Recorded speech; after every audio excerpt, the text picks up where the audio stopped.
भगवद्गीते भवद्वेषिणीम् वसुदेव सुतं देवं कंसचाणूरमर्दनं देवकी परमानन्दं कृष्णं वन्दे गुरुम् मूकं करोति वाचालं पङ्गुं लङ्घयते गिरिं यत्कृपातमहं वन्दे परमानंद माधवम। আমরা গীতার চতুর্থ অধ্যায় পড়ছি। এটার নাম হচ্ছে জ্ঞান কর্ম সন্ন্যাস যোগ। এটা খুব ইম্পর্টেন্ট অধ্যায়। আর যেরকম আমি প্রথম দিন বলেছিলাম যে এর মধ্যে চারটে টপিক মেইনলি আসবে। একটা হচ্ছে অবতারবাদ, একটা হচ্ছে পুনর্জন্ম, একটা হচ্ছে বর্ণাশ্রম ধর্ম, আর একটা হচ্ছে যজ্ঞ। যজ্ঞ কনসেপ্ট কি, 12 রকমের যজ্ঞের কথা আসবে। এই চারটে মেইন টপিক। তবে কর্মের খুব সূক্ষ্ম বিশ্লেষণও এই অধ্যায়ে আসবে। কারণ বলছে, নাম হচ্ছে জ্ঞান কর্ম সন্ন্যাস যোগ। কর্ম সন্ন্যাস তখনই হবে যখন আপনি বুঝতে পারবেন যে আপনি অক্রিয়, আপনি কর্ম করেও কিছু করছেন না। এই ভাবটা যদি না আমাদের ভেতরে স্থায়ী হয় তাহলে কর্ম হবে, কিন্তু কর্ম সন্ন্যাস হবে না। কর্ম হলে কি হবে? যে কর্ম করে সে কর্তা, সে মনে করে আমি কর্ম করেছি, এর ফল আমার চাই। ভোক্তা, কর্তা ভোক্তা দুটোই জিনিস মনে করবে। কিন্তু যদি জ্ঞানটা ভেতরে থাকে তাহলে কি বুঝবে? পশ্চিম স্পৃণন স্পৃশন জিঘ্রান আসনান গচ্ছন স্বপন শশন প্রলপন বিসৃজন গৃহ্ণন নিমিষণ পিষণ নপি। বলছে না, সব কর্ম হবে কর্মেন্দ্রিয়ের, কিন্তু আপনি কিচ্ছু করছেন না, আপনি একদম অক্রিয়। হ্যাঁ, যেন সিনেমার পর্দার উপরে আপনি সিনেমা দেখছেন,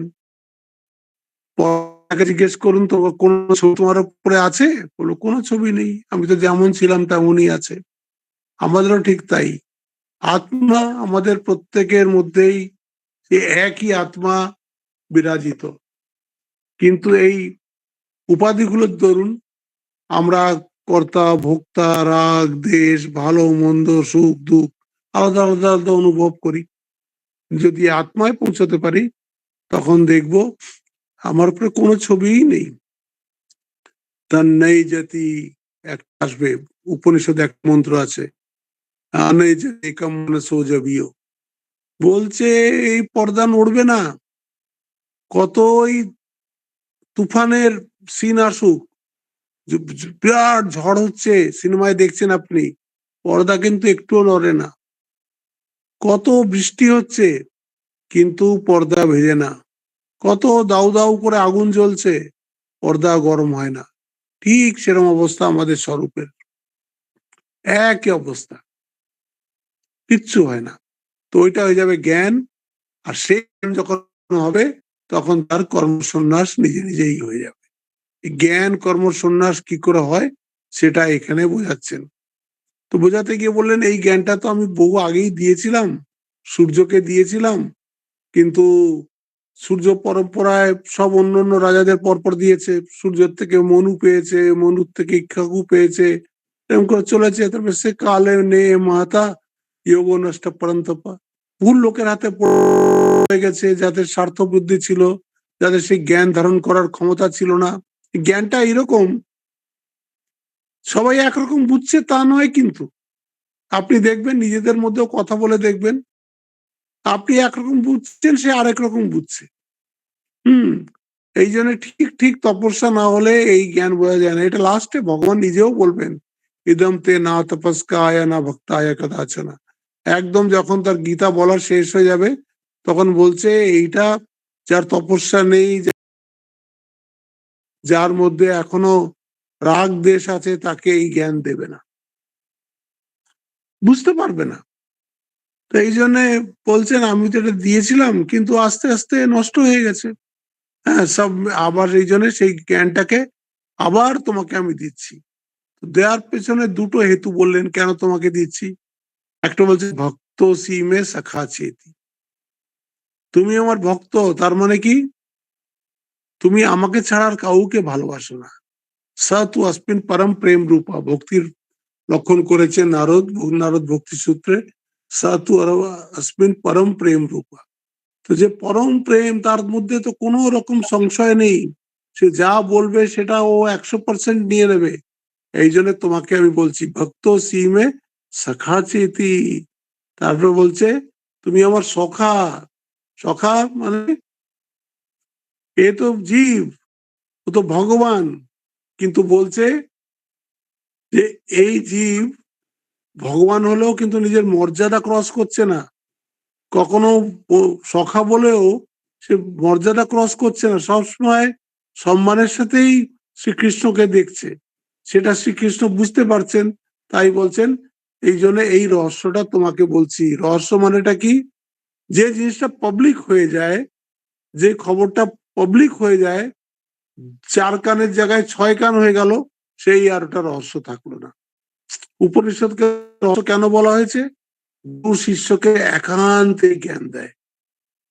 এই জ্ঞান মাইকে বলার মতন, খুব প্রচার করার মতন এরকম নয়, কারণ এটার শুনতে হয়তো অনেক ভালো লাগে, কিন্তু এটাকে ধারণা করার ক্ষমতা কিন্তু খুব কম লোকের আছে, কারণ ওইরকম জীবন যাপন নেই। তো শুনবে, ব্যাস হয়ে গেল, হ্যাঁ খুব ভালো বলেছেন, হ্যাঁ খুব ভালো বলেছেন বলে এইসব লেকচার শুনতে যায়, কিন্তু তার কিছুই তারা ফলো করে না, কিছুই তাদের জীবনের আচরণের মধ্যে আসে না, শুধু লেকচার শুনে এসে বলবে হ্যাঁ খুব ভালো বলেছিলেন, খুব আনন্দ হলো মহারাজ।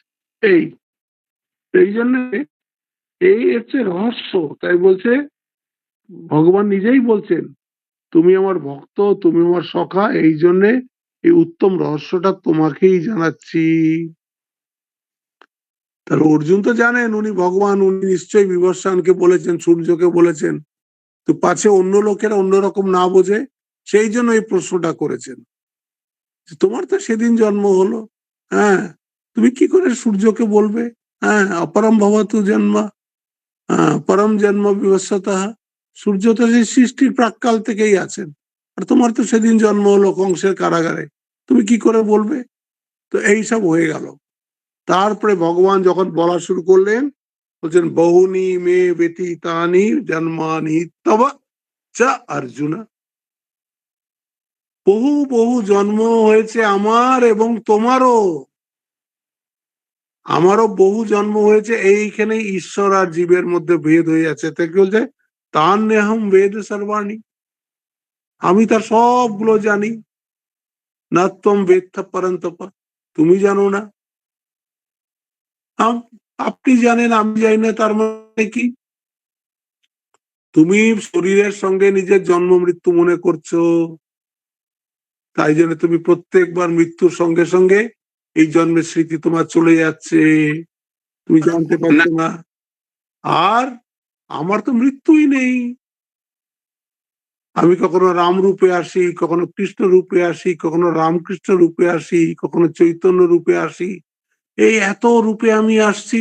আমি তো অক্ষীণ জ্ঞান চৈতন্য, আমার তো জ্ঞানটা কখনো ক্ষীণ হয় না।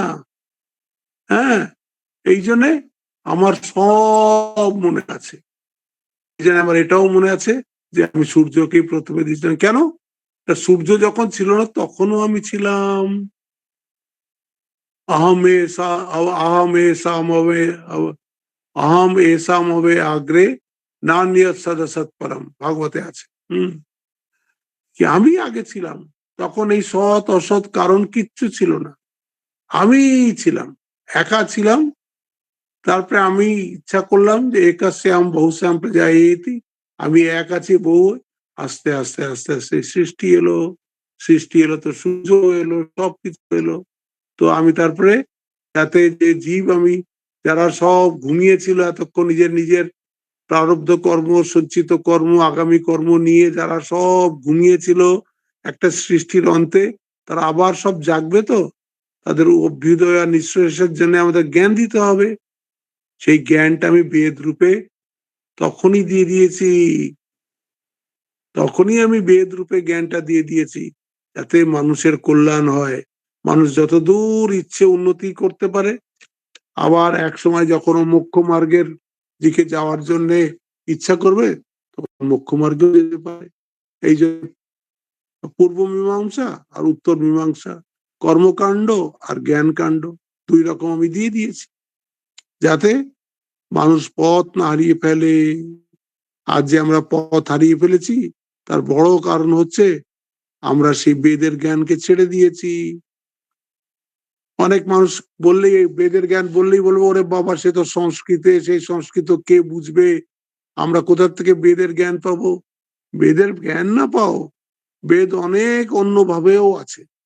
সবচেয়ে ভালো তো আছে আমাদের রামকৃষ্ণ কথামৃত রূপেই। কথামৃত পড়েন আপনারা রোজ? হ্যাঁ, বা এই মায়ের কথা বা স্বামীজির কথা, কত শাস্ত্র গ্রন্থ আছে, কত কিছু ইউটিউবে পাওয়া যাচ্ছে। এতে কিছু সময় পাস করেন না? সব সময় ওই সব মিমস টিমস দেখছেন, আর ওই সব সিরিয়াল টিরিয়াল দেখছেন, এইসব করছেন। তাহলে কি করে দুঃখ দূর হবে? আমাদের তো বেদের পথে চলতে হবে। বেদ ভগবান তো আমাদের দিয়েই গেছেন, পূর্ব মীমাংসা রূপে, উত্তর মীমাংসা রূপে। পূর্ব মীমাংসা রূপে কর্মকাণ্ড, উত্তর মীমাংসা রূপে ব্রহ্মসূত্র তো দিয়েই গেছে। তাই বলছেন, বহুনি মে ব্যতীতানি জন্মানি তব চ অর্জুন, তান্যহং বেদ সর্বাণি না ত্বং বেত্তা পরন্তপ। আমি সবগুলো জন্ম আমার মনে আছে। কেউ আমাকে প্রশ্ন করেছিল, তাহলে ভগবান কি জাতিস্বর? জাতিস্বর আর অবতার একরকমের হয় না। জাতিস্বর হচ্ছে আমাদের জীবদের মধ্যে এই কারুর কারুর থাকে, যে তাদের গত জন্মটা মনে থাকে। কেন মনে থাকে এটার কোনো আমাদের কাছে কোনো উত্তর নেই, কিন্তু বহু এক্সাম্পল এরকম আছে যারা গত জন্মের কথা তাদের কিছু কিছু মনে আছে। আবার আস্তে আস্তে বড় হতে হতে ভুলেও যায়, এরকমও হয়। আবার কেউ কেউ আছে সে ভোলে না, সেরকমও আছে, কিন্তু তাদের মনে থাকে। এটাতেই বোঝা যায় যে লাইফের একটা কন্টিনিউটি আছে। প্যারাসাইকোলজিতে আজকাল অনেক বই বেরিয়েছে, তাতে একদম সব সত্য ঘটনা। সত্য ঘটনা মানে সেই সব ঘটনাকে পরে ওরা রিচেক করেছে, যে এই লোকটা যেসব বলছে সেই সব জায়গায় গিয়েছে, সেই সব জায়গায় গিয়ে দেখেছে যে সত্যি সত্যি এইসব। এই নিয়ে অনেক সিনেমাও হয়েছে, অনেক গল্পও আছে, আর অনেক এই নিয়ে রিসার্চ হয়ে গেছে। এই জন্য আত্মার কন্টিনিউটি সম্বন্ধে কমসে কম হিন্দুদেরকে কত কোনো সন্দেহ করা উচিত নয়।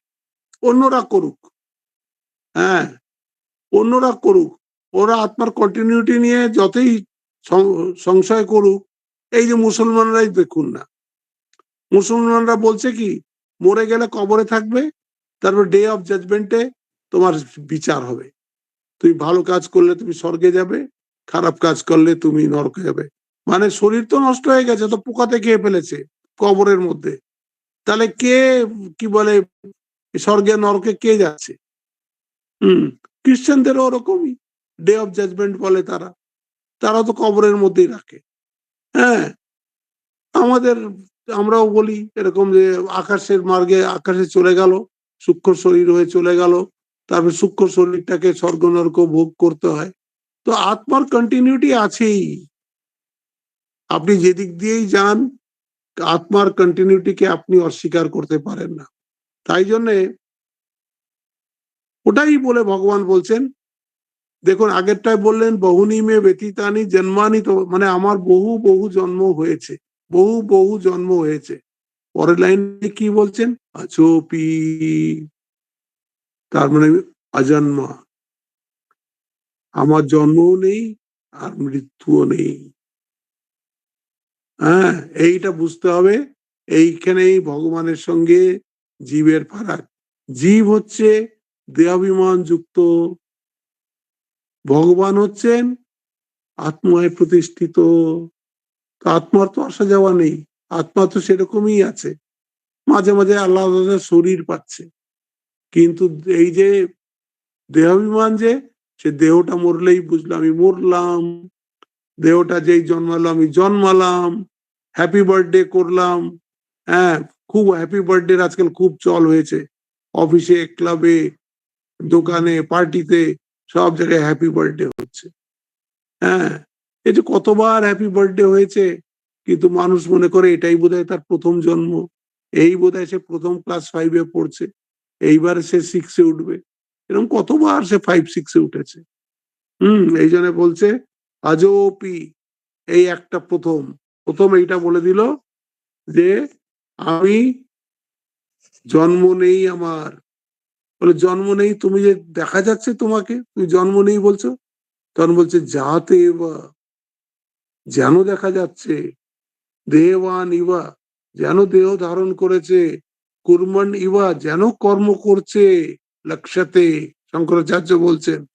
ইবা মানে যেন, যেন মানে কিরকম, আপনি স্টেজে এসছেন সেনাপতি সেজে, আসলে কি আপনি সেনাপতি? আপনি হয়তো স্কুলের মাস্টার, কিন্তু এখন আপনি সেনাপতি সেজেছেন। তো সেনাপতি তো সত্যিকার সেনাপতি নয়, কিন্তু মানুষ যারা দেখছে তারা মনে করছে এখন সেনাপতি। সেনাপতি কিন্তু জানে আমি সেনাপতি সেজেছি, আমি তো আসলে স্কুলের মাস্টার। এই হচ্ছে ইভা, যেন মনে হচ্ছে দেহ ধারণ করেছেন, যেন মনে হচ্ছেন জন্ম নিয়েছেন, যেন মনে হচ্ছে কর্ম করছেন, আসলে কিচ্ছু না। যেমন আছেন তিনি তেমনই আছেন, তার যাওয়াও নেই, তার আশাও নেই। अजोपि सन अव्यय आत्मा, अव्यय आत्मा माने अक्षीण ज्ञान शक्ति स्वभाव। জ্ঞান শক্তি মানে জ্ঞান আর কর্ম দুই রকম, ওইটা শক্তি মানে ওখানে দু রকম ধরে নিতে হবে। তার মানে জ্ঞান শক্তি আর কর্মশক্তি কখনো হ্রাস পায় না, মানে তিনি সর্বজ্ঞ এবং সর্বকর্তৃত্ব তার মধ্যে সব সময়ই আছে। সর্বকর্তৃত্ব যদি না থাকে, ওই ছোট্ট কৃষ্ণ তখন কদিনের, সে পুতনাকে মারলো কি করে, একের পর এক রাক্ষস আসছে, যেন একটা অটোমেটিক নিজে নিজে মরে যাচ্ছে, কি করে মরে যাচ্ছে, লোক মনে করছে আরে শকট আসলে এলো, পা দিয়ে এমন ঠেললেন সে শকট উড়ে গিয়ে যখন পড়লো তখন এটা অসুর একটা শকট রূপে ওখানটায় বসেছিল। হ্যাঁ, এরকম কত কৃষ্ণের জীবনে আসবে। হ্যাঁ, তার মানে কি তার জ্ঞান শক্তিও কমেনি আর তার ক্রিয়া শক্তিও কমেনি। অক্ষীণ জ্ঞান শক্তি স্বভাব। হ্যাঁ, এরা, এদের জ্ঞান শক্তি এবং ক্রিয়া শক্তি কোনোটাই কখনো কম হয় না। হম তারপর বলছে জ্ঞানের সম্বন্ধে একটা কথা বলছে, যে আমরা বলি যে এই একজন একটা জ্ঞান দিচ্ছে, বলে আপনি জ্ঞান কোত্থেকে পেলেন? তখন বললো আমার গুরুদেবের কাছ থেকে জ্ঞানটা পেলাম। আপনার গুরুদেব কার কাছে জ্ঞানটা পেলেন? তার গুরুদেবের কাছে পেয়েছেন। এরকম করে পিছিয়ে পিছিয়ে পিছিয়ে যেতে থাকুন, যে প্রথম যার কাছে জ্ঞানটা, যার কাছ থেকে এলো, তো সে নিশ্চয়ই অজ্ঞানী নয়, সে জ্ঞানী হবে বলেই তো সে জ্ঞান দিয়েছে। তো প্রথমটা কে? আপনি যত কি বলে মানুষের জ্ঞান সব শেষ হয়ে গেল, তারপরে আসবে ভগবান। তাহলে বুঝতে হবে যে ভগবানের মধ্যে অক্ষীণ জ্ঞান শক্তি স্বভাব। যেরকম চিনি, চিনির স্বভাবই হচ্ছে মিষ্টতা, সেটা আগন্তুক নয়। চিনি মানেই মিষ্টি হবে, এটার গুণ নয়, এটার স্বভাব। নুনের স্বভাব নোনতা, ওটার গুণ নয়, ওটার স্বভাব। জলের স্বভাব শীতলতা, জল শীতলই থাকবে। তুমি কোনো নিমিত্ত দিয়ে গরম করতে পারো, কিন্তু আস্তে আস্তে আস্তে আস্তে আবার ঠান্ডা হয়ে যাবে। এই জন্য বলছে এইরকম জ্ঞান প্রথম সেই ভগবান থেকেই আসে। তাহলে বুঝতেই হবে যে ভগবান থেকে যখন জ্ঞান এসছে, তখন ভগবান অক্ষীণ জ্ঞান কর্মশক্তি স্বভাব। তার জ্ঞান শক্তি কর্মশক্তি সবসময় একদম অক্ষীণ, কখনো ক্ষীণ হয় না। সেখান থেকেই এই শিষ্য পরম্পরায় চলে আসে। এই যে আমরা আমাদের গুরুদেবের কাছে দীক্ষা নিই, আমরা কিভাবে বলি? আমরা এরকম করে লাইনেজটা বানাই যে আমার গুরুদেব সে অমুকের দীক্ষিত, তার গুরুদেব তো তার কাছে দীক্ষিত। এরকম করতে করতে আমরা দেখি আমরা শেষে ঠাকুরে পৌঁছে যাচ্ছি, ভগবানে পৌঁছে যাচ্ছি। সেই ঠাকুরের কাছ থেকে, সেই ভগবানের কাছ থেকেই এই জ্ঞান আসছে। হুম। হ্যাঁ। তারপরে বলছে ভূতানাম ঈশ্বর পিছন। ভূতানাম মানে কি? ব্রহ্মার থেকে নিয়ে, ব্রহ্মাকে ওটা জীব ধরা হয়েছে, আর লোয়েস্ট অ্যামিবা অব্দি সবটার কন্ট্রোলার আমি। আপনি কি করে কন্ট্রোল করেন? আমি অন্তর্যামী তো, অন্তরের মধ্যে থেকে আমি সমস্ত প্রাণীবর্গকে কন্ট্রোল করছি। ঈশান স্বভাব, তাই জন্য বলে তাকে ঈশ্বর, মানে he is the controller of the whole creation. তাই জন্য বলছেন ভূতানাম ঈশ্বর পিছন। আমি এটাকে চালাই, আমি এটাকে পালন করি, শুধু মানুষ মাত্রকেই নয়, আমরাই একমাত্র ভগবানের জীব তা নয়, বহু রকমের জীব পৃথিবীতে রয়েছে। হ্যাঁ, সব প্রাণীদেরকেই ভগবান চালাচ্ছেন, সব প্রাণীদেরকে ভগবান চালাচ্ছেন। ভাগবতে একটা আছে, একটা স্কন্ধ আছে, তৃতীয়, চতুর্থ, পঞ্চম স্কন্ধ, সেটা নামই হচ্ছে পোষণ। সেতে এটা দেখানোই হয়েছে যে প্রত্যেককে ভগবানই পোষণ করছেন। পঞ্চম স্কন্ধটা হচ্ছে পোষণ, ভগবান সবাই পোষণ করছে।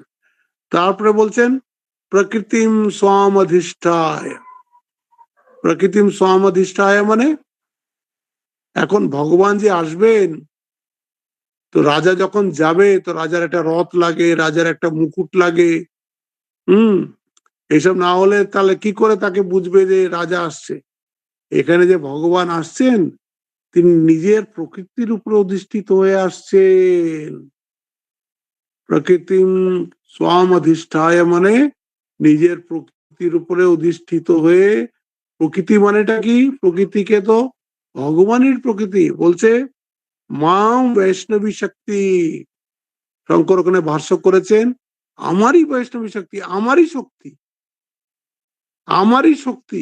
আমারই শক্তি তুমি কি করে বুঝবে? সত্য রজতম হিসাবে জগতে সেটা প্রতিভাত। সেই বৈষ্ণবী শক্তির উপর অধিষ্ঠিত হয়ে আর ভগবান এই ধরাধামে আসেন। তাই বলছেন মাম বৈষ্ণবী।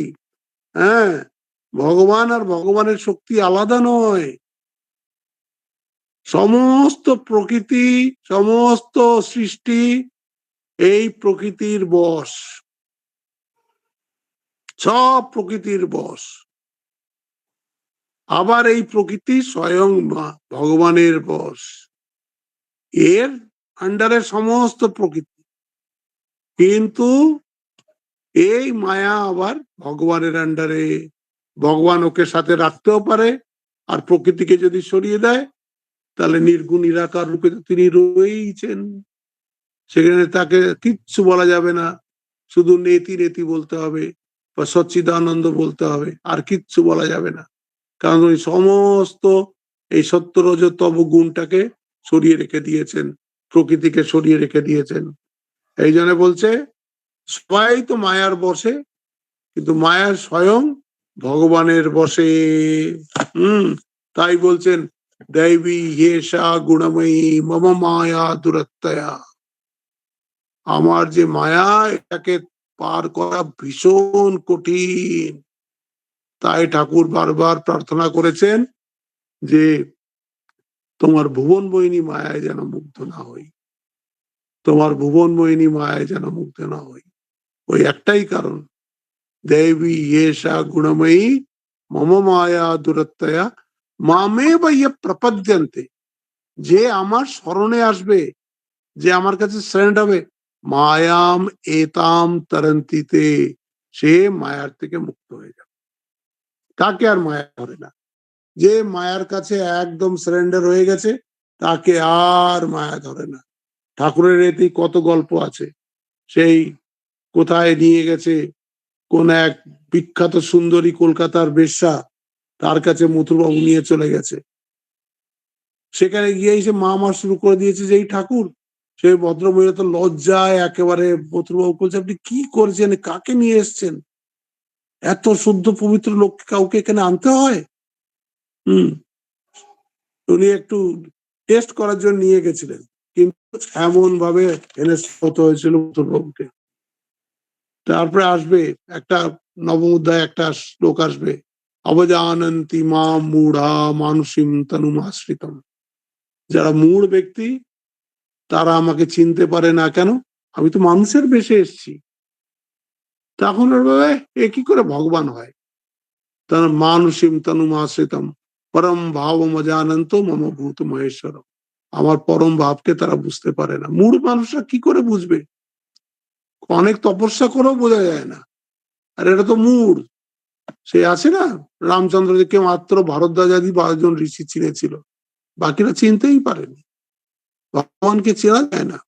তাই এই হয়ে গেল, अजोपि सन्वयात्मा भूतानाम ईश्वरपि सम প্রকৃতিম স্বাম অধিষ্ঠায় সম্ভবামি আত্মমায়া।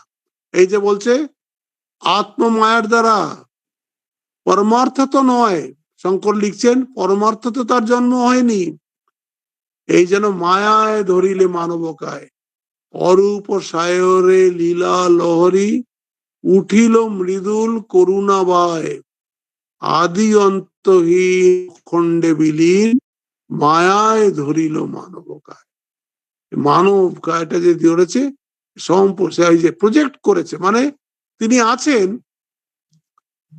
এখন যেরকম আমরা ঠাকুরকে দেখতে পাচ্ছি না, হ্যাঁ, কিন্তু তিনি তো আছেন। আবার যখন তার মর্জি হবে, যখন তার ইচ্ছা হবে, যখন লীলা করার ইচ্ছা হবে, তখন আবার একটা কায়া ধরে নেবেন, আবার একটা শরীরের মধ্যে এসে যাবেন। ভগবান কোথাও যাননি, কোথাও ভগবান যেতে পারেন না। যিনি কোথাও যেতে পারেন না তাকেই বলা হয় ভগবান।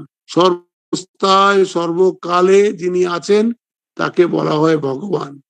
এই জন্য ভগবানের উপস্থিতি নিয়ে, ভগবানের প্রেজেন্স নিয়ে তর্ক তো করাই উচিত নয়, বরঞ্চ সব সময় কি করে আমরা তাকে মনে রাখতে পারি এই চেষ্টা করে যেতে হবে। এটাই মানব জীবনের একমাত্র কর্ম হওয়া উচিত। শুতে বসতে উঠতে জাগতে সব সময় এটা মনে রাখতে হবে তিনি আছেন। তিনি আছেন। আর এটা যদি না মনে রাখি, সঙ্গে সঙ্গে মায়ের কবজায় এসে যাব।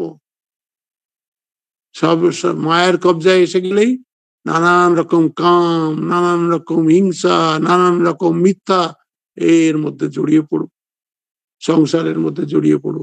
এই জন্য বলছেন যে अजोपि सन्नव्यायात्मा भूतानाम ईश्वरोपि सम प्रकृतिम स्वामधिष्ठाय সম্ভবামি আত্মমায়া। নিজের মায়া নিয়ে আমি আমার মর্জি, আমি যখন বুঝবো, যেখানে বুঝবো, যেভাবে বুঝবো আমি আসবো, আমার মায়া আসতে আমি আসছি। মায়া না হলে লীলা চলে না। তারপরে আসে যে মায়া উনি কখন আসেন এবং কি জন্য আসেন। এই দুটো প্রশ্নের উত্তর এইবার দেবেন यदा यदा हि धर्मस्य ग्लानिर्भवति भारत अभ्युत्थानम अधर्मस्य तदात्मानं सृजाम्यहम्। দেখুন यदा यदा দুবার বলেছেন, তার মানে কি যখন যখন, একবার নয়, একবার নয়, যখন যখন ধর্মের গ্লানি হবে, যখন যখন ধর্মের গ্লানি হবে, यदा यदा हि धर्मस्य ग्लानिर्भवति भारत।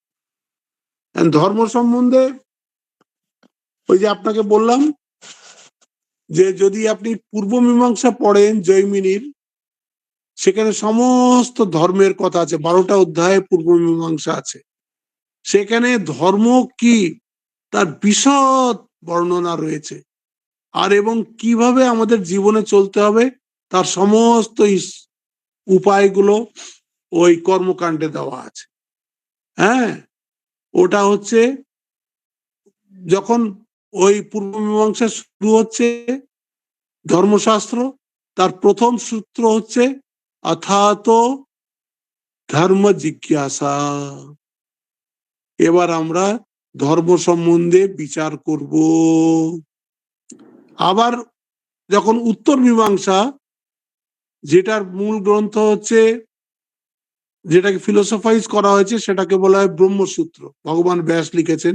তার প্রথম সূত্র কি? অথাত ব্রহ্ম জিজ্ঞাসা।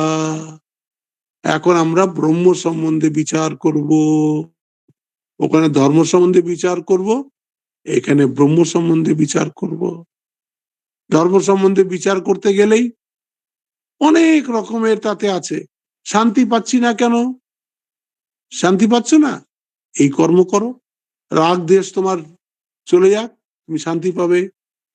আমি, আমার একটা পুত্র চাই, পুত্র চাই, এই পুত্রেষ্টি যোগ্য করো। আমার রাজত্ব চাই, রাজত্ব চাই, তো এরকম করো। মানে ওটা কি আপনাকে প্রেরণা দেবে, আপনাকে ওই ধর্ম জিজ্ঞাসা মানে হচ্ছে ওর মধ্যে বিধি নিষেধ আছে, এই এই কর্ম তোমাকে করা উচিত, এই এই কর্ম তোমার করা উচিত নয়। এইটা হচ্ছে ওই যেরকম খুব সুন্দর সুন্দর শ্লোক আছে, গতবার আমি আহ বইটা খুঁজে পাইনি, এবার আপনাকে যেরকম বলে দিচ্ছি। এই যে মনু মহারাজ বলছেন মনুস্মৃতিতে, ধৃতি ক্ষমা, আগে পড়ে দিই, ধৃতি দমা क्षमा दमोस्तेयम शौचम इंद्रिय निग्रह धी विद्या सत्यम क्रोधो दशकम धर्म लक्षणम। এটাকে বলছে সামান্য ধর্ম। সামান্য ধর্ম মানে, ধর্ম মানে এই কটা গুণ তো মানুষের মধ্যে হওয়াই দরকার, যেরকম ধৃতি, ধৈর্য, ধৈর্য থাকতেই হবে। হ্যাঁ, আজকাল মানুষের এইটাই সবচেয়ে বেশি কম বলে বোধহয় এটাই সবচেয়ে প্রথমে মনু লিখে গেছেন। আজকের যুগে দেখুন, ধৈর্য একদম মানুষের নেই। এই বিয়ে হয়েছে 1 মাস 2 মাস হলো, এর মধ্যে ঝগড়া লাগিয়ে দিয়েছে, বাপের বাড়ি চলে যাও। এ তো বাড়ি বাড়িতে হচ্ছে এইসব জিনিস। ধৈর্য একদম নেই। বড় কোনো একটা প্রবন্ধ আজকাল মানুষ পড়তে পারে না, অত ধৈর্য নেই। ছোট একদম কনসাইজ করে বলুন, শর্ট করে বলুন।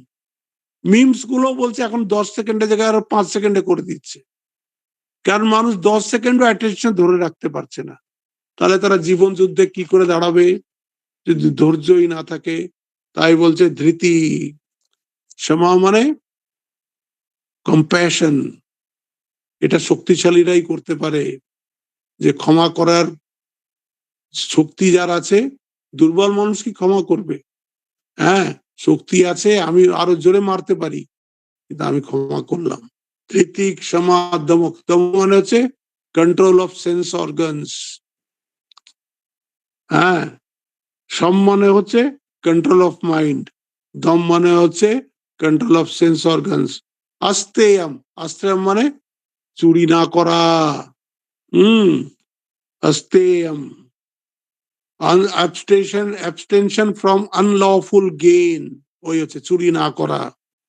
আস্তেয়ম, শৌচম, ভেতরে এবং বাইরের থেকে পরিষ্কার থাকা। ইন্দ্রিয় নিগ্রহ, সেন্স গুলোকে কন্ট্রোলের মধ্যে রাখা, ইন্দ্রিয় নিগ্রহ। ধী, ধী মানে হচ্ছে ইন্টেলিজেন্স, ইন্টেলিজেন্সটা, বুদ্ধিটা যেন ভালো কাজে লাগে। বিদ্যা, বিদ্যা হচ্ছে সবসময় বিদ্যা অর্জন করার জন্য সচেষ্ট থাকতে হবে।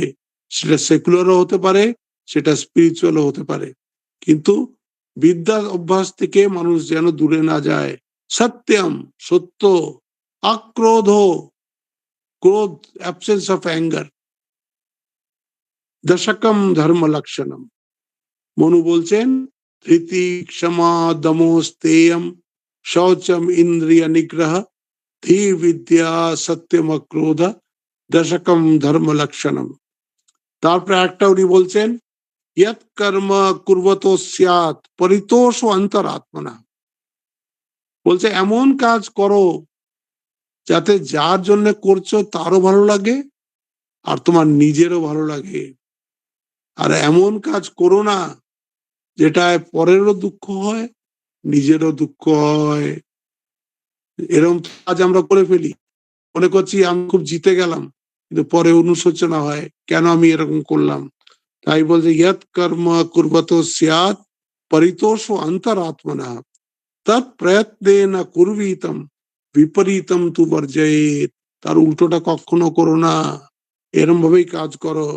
তার সত্য সম্বন্ধে বলছেন এই মনুই, সত্যম ব্রুয়াত প্রিয়ম ব্রুয়াত না ব্রুয়াত সত্যম অপ্রিয়ম। সত্য কথা বলো, কিন্তু দেখো সত্যটা যেন প্রিয় হয়, অপ্রিয় সত্য কথা বলো না। সে চুপ করে থাকো, তুমি জানো কিন্তু এইটা বললে জানো গোলমাল হবে, এই সত্যটা বললে বলবে না। অপ্রিয় প্রিয়ম চান ঋতম ব্রুয়াত। হ্যাঁ, বলছে he should neither speak an unpleasant truth নর এ প্লেজেন্ট লাই। আনপ্লেজেন্ট ট্রুথও বলবে না আর প্লেজেন্ট লাইও বলবে না। This is the eternal path of dharma, এইটাকে একটা বলছেন। তারপরে আসবে অনেক আছে এরকম করে মনু মহারাজের এটা। এখানে বলছেন নাস্তিক্যম বেদ নিন্দা চ দেবতানাম চ কুৎসনম দ্বেষম দম্ভম চ মানম চ ক্রোধম ত্যাক্ষ্ণম চ বর্জয়েৎ। তো একই কথা দেখুন, অহিংসা সত্যমস্তেয়ম শৌচম ইন্দ্রিয় নিগ্রহ এতা সামাসিকম ধর্মম চাতুর্বর্ণ্যম প্রভেদ মনু। এরকম করে অনেক আসবে, এই অনেক, এই মোটামুটি কথা এইগুলোই, যে ক্ষমা, সত্য, দয়া, প্রেম, অচৌর্য, হ্যাঁ, মানে হিংসার অ্যাবসেন্স, হ্যাঁ, সত্য কথা কিন্তু প্রিয় কথা বলা। এই যারা ধার্মিক বলে, সে যে ধর্মেরই হোক না কেন, তাকে তো এগুলো পালন করা উচিত, না তো সে কিসের ধার্মিক? ধার্মিক হলেই মানুষ এই গুণগুলো তো তার মধ্যে খুঁজবে। এই জন্য বলছে যে এইটা হচ্ছে সামান্য ধর্ম, ইউনিভার্সাল ধর্ম। হ্যাঁ, আচ্ছা, এর মধ্যে বলছে সর্বতন্ত্র প্রতিতন্ত্র আবার দু রকম আছে। কেউ একটা ধর্ম হয়তো এর মধ্যে পালন করে, অন্যটা করে না। হুম, হয়তো তার মধ্যে সত্য আছে কিন্তু ক্ষমা নাই, এরকম আছে। সে সত্যটাকে পালন করে কিন্তু ক্ষমাটাকে করে না। হ্যাঁ, কিন্তু ওরা বলছে এরকম ধর্ম পালন করা উচিত যার সার্বজনীন স্বীকৃতি আছে, চেষ্টা করা উচিত সেই সবগুলোই পালন করার। এটা হচ্ছে এক রকমের ধর্ম। আর একটা বলছে বিশেষ ধর্ম। হ্যাঁ, সেখানে এসে যাচ্ছে কি, ছাত্রের যা ধর্ম দাদুর কি তাই ধর্ম, টিচারের যা ধর্ম তা কি স্টুডেন্টের ধর্ম, পলিটিশিয়ানের যা ধর্ম সেটা কি সাধারণ সমাজে তাই ধর্ম? সবার আলাদা আলাদা ধর্ম। বিশেষ ধর্ম, যে তুমি স্টেশনে আছো জীবনের, সেখানে তোমার কিছু ডিউটিস আছে, কর্তব্য আছে, সেটা তোমাকে করতে হবে, ওটা করতেই হবে।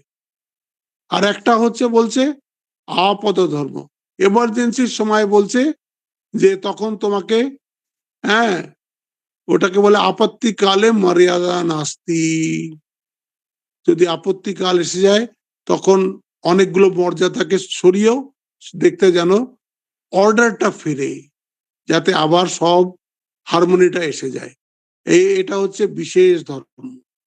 হ্যাঁ, একটা হচ্ছে বিশেষ ধর্ম, একটা হচ্ছে আপদ ধর্ম, আর একটা হচ্ছে সামান্য ধর্ম। তো বলছে ধর্মের, এই ধর্মের গ্লানি কি করে হয়, ধর্মের গ্লানিটা কি করে হয়? বলে ধর্মের গ্লানি দেখো দুই লেভেলে হয়, একটা হচ্ছে বেষ্টি লেভেলে আর একটা হচ্ছে সমষ্টি লেভেলে। সম্পাদ টাইম হয়ে গেল, একটু এইটা বলে দিই নাকি? হ্যাঁ হ্যাঁ হ্যাঁ, ঠিক। হ্যাঁ, বলছে একটা বেষ্টি লেভেলে একটা ধর্ম হয় আর সমষ্টি লেভেলে ধর্ম হয়। বেষ্টি লেভেলে কিরকম? দেখো আমাদের তিনটে শক্তি সবার মধ্যে ভগবান প্রথমেই দিয়ে দিয়েছে, জ্ঞান শক্তি, ক্রিয়া শক্তি আর ভাব শক্তি। এই জ্ঞান শক্তি দিয়ে কি হয়? আত্মচিন্তন করতে হয়, আমি কে এটাকে ভাবতে হয়। সেটা ভাবার জন্য আপনার যা কিছু ইনপুটস দরকার আপনি জোগাড় করে নিন, বই পড়ুন, সাধুসঙ্গ করুন, আলোচনা করুন, কিন্তু জ্ঞান শক্তিকে এইভাবে প্রজ্বলিত করে রাখতে হয়। ক্রিয়া শক্তি কি? যেখানে রাগ দেশের অভাব থাকবে, রাগ দেশ থাকবে না। বাহ্য জগৎকে বেশি ইম্পর্টেন্স দেবেন না। বাহ্য জগৎকে বেশি ইম্পর্টেন্স দিলেই কামনা বাড়বে, রাগ দেশ বাড়বে। তাতে কি হবে? আপনার জ্ঞান শক্তিটা হ্রাস পাবে। হুম। এই জন্য কি করা উচিত? ক্রিয়া শক্তিতে সাধনা করো, উপাসনা করো, সেবা করো, হ্যাঁ, এই ধরনের কাজ করো। ক্রিয়া শক্তি তো তোমার মধ্যে আছেই, তাহলে এই ধরনের কাজ করছো না কেন? জ্ঞান শক্তি তো হচ্ছে মানসিক, ক্রিয়া শক্তি তো হচ্ছে শারীরিক। এই ধরনের কাজ করো। আর একটা বলছে ভাব শক্তি। ভাব শক্তির মেন হচ্ছে শ্রদ্ধা। শ্রদ্ধা যদি না থাকে তাহলে আমরা কিছুই শিখবো না। এই জন্য গুরু বাক্যের শ্রদ্ধা, শাস্ত্রের শ্রদ্ধা, ভগবানের শ্রদ্ধা, গুরুজনের শ্রদ্ধা, এই শ্রদ্ধাটা আমাদেরকে অনেক এগিয়ে নিয়ে যাবে। আর এই শ্রদ্ধার অভাবে আস্তে আস্তে আস্তে আস্তে মানুষ পতন উন্মুখ হয়। এইটা হচ্ছে আমাদের তিনটে হচ্ছে বেষ্টি লেভেলে। আচ্ছা, এইটাই আবার আপনি সমষ্টি লেভেলে দেখে নিন। সেই সমষ্টি যদি জ্ঞান চিন্তা করা ছেড়ে দেয়, যা এখন হয়েছে, এইটা ছেড়ে দিয়ে তারা সমস্ত সময় অন্য অন্য ওই ছাড়া আর অন্য অন্য চিন্তা নিয়েই ব্যস্ত রয়েছে, তো তখন ভগবানকে আসতে হয়। বলছে না এই যে ধর্ম সংস্থাপনার্থায় সম্ভবামি যুগে যুগে। ধর্ম সংস্থাপন করতে আসা মানে কি? যাতে তাদের জ্ঞান, কর্ম আর এই ভাব, এই তিনটেই যেন আবার তাদের মধ্যে ফিরে আসে। কর্ম উল্টো উল্টো রকম করে, সেজন্য জ্ঞানের থেকে দূরে চলে যায়। আর ভাবের মধ্যেও তাদের শ্রদ্ধাহীন, শ্রদ্ধা নেই। তো ভগবান যখন আসেন, এই যে বলছে यदा यदा हि धर्मस्य গ্লানির্ভবতি ভারত অভ্যুত্থানম অধর্মস্য। এই অধর্ম শুরু হয়ে যাবে, ধর্ম গেলেই অধর্ম বাড়বে। তদাত্মানম সৃজাম্যহম। তখন আমি সমস্তটাকে ঠিক করার জন্য, মানে তিনি বেষ্টির জন্যও আসেন। আর যখন বহু বেষ্টি যখন একসাথে ইন্সপায়ার্ড হয়ে ওই ধরনের জীবনযাপন করবেন, তখন সেটা সমাজেও পরিলক্ষিত হবে। এই জন্য বলছেন यदा यदा हि धर्मस्य গ্লানির্ভবতি ভারত অভ্যুত্থানম অধর্মস্য। যখন অধর্মের অভ্যুত্থান হয়, আপনি যেরকম এখন বলছেন সবাই কারাপ্টেড, সবাই কারাপ্টেড মানে কি? এত তাদের খিদে, ওদের মনে হচ্ছে 2 কোটি 5 কোটি না, 2 কোটি 5 কোটি যদি কামাতে পারলো তাহলে 200 500 কোটি কেন হবে না? 200 500 কোটি হয়ে গেলে 2000 5000 কোটি কেন হবে না? এ তো বাড়তেই থাকবে, বাড়তেই থাকবে। সেই লোকটা কি সৎ চিন্তা করবে? সে কি ভগবানকে ডাকবে? সে কি উপাসনা করবে? কিছুই করতে পারবে না। এই জন্যে ভগবান চাইছেন যে এই যে জ্ঞান শক্তি, ক্রিয়া শক্তি, ভাব শক্তি, এটাকে কি করে মানুষের মধ্যে এবং সমাজের মধ্যে কিভাবে ওটাকে এনরিচ করা যায়, সেই জন্যে ভগবানের আগমন হয়।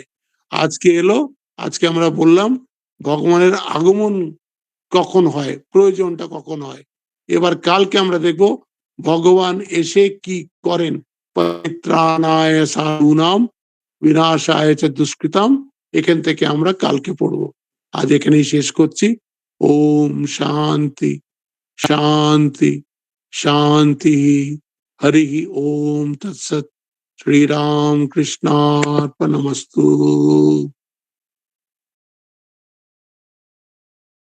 প্রণাম মহারাজ। প্রণাম মহারাজ। প্রণাম মহারাজ। প্রণাম মহারাজ। প্রণাম মহারাজ। মহারাজ প্রণাম।